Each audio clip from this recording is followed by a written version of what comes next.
this sermon's called 3 Feet Away. And before I start, I want you guys to know that this is not a loud message. It's not to hype things up. It's totally real, just a real message. So, let's see, last Friday, something changed the way I look at life. I was at work when a coworker, someone I knew very well, suddenly had a major heart attack and collapsed right in front of me, 3 feet away. This wasn't just someone I worked with at work, it was someone I known my whole life. He was my neighbor, and I worked with him for 15 years off and on. There was no warning. There was no time to prepare. 1 second everything was normal, and the next second it wasn't. We did everything we could in that moment to help, but all I knew to do was pray. I prayed over him the entire time, silently in my head, because I didn't have the words. I didn't know what to say out loud, so I just prayed in my heart. I prayed because I did not have control, but I knew who did. Because of everyone's efforts, in that moment, he was revived enough to be taken to the hospital. His family was able to come by and say their goodbyes that night.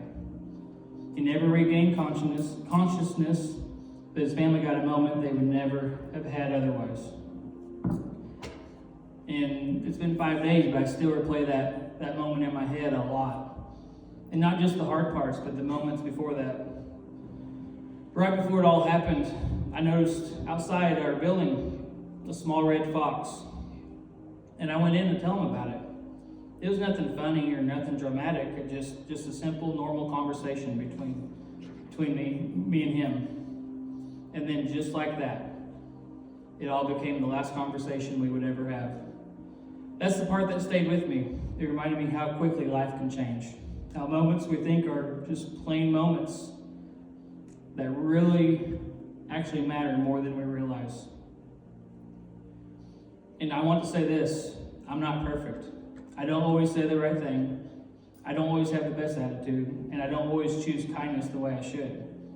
But just like everybody, I'm still learning, I'm still growing, I still mess up.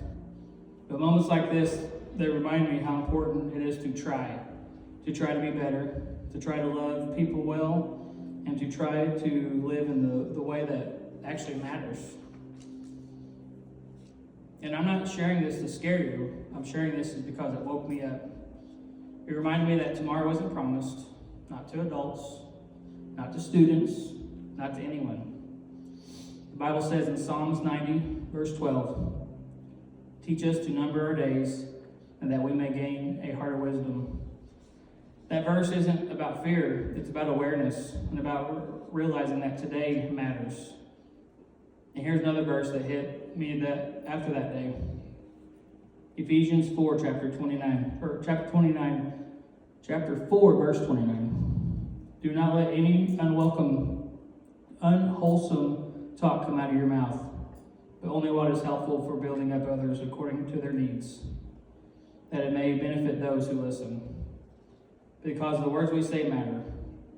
The way we talk to people, it matters. The tone we use, it matters. The kindness we show matters. Because you never know when you will have that last conversation with anyone.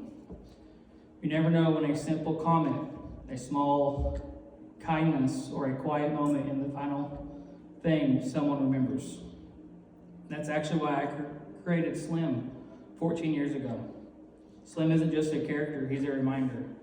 A reminder that making people smile matters, that bringing joy matters, that choosing kindness matters. And I wanted to be someone who brings light. Because you never know what that someone is carrying when they walk into that room.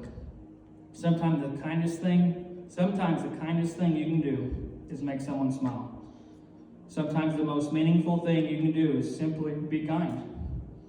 Standing there that day made me realize something important. Be kind, spread joy, choose grace. Not because you're perfect, but because people need it. Don't be mean to people, don't hold grudges, and don't assume you'll fix it later. Later is not guaranteed.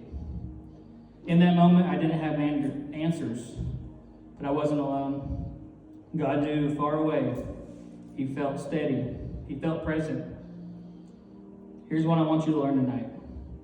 Life can change in one heartbeat, but God stays the same. Or God stays the same. And because life is fragile, the way we live it really matters. Some of you might be thinking about your faith tonight, or about how you've been treating the people, or about things you've been putting off. You don't have to fix it right away. You don't have to fix it tonight. You don't have to fix all the answers. Just take one step. Love a little better, forgive a little faster, speak life a little more, be the reason someone feels seen. Last Friday reminded me that life is fragile, but God is faithful. And if we remember that, we can live differently, with purpose, with kindness, and with hope.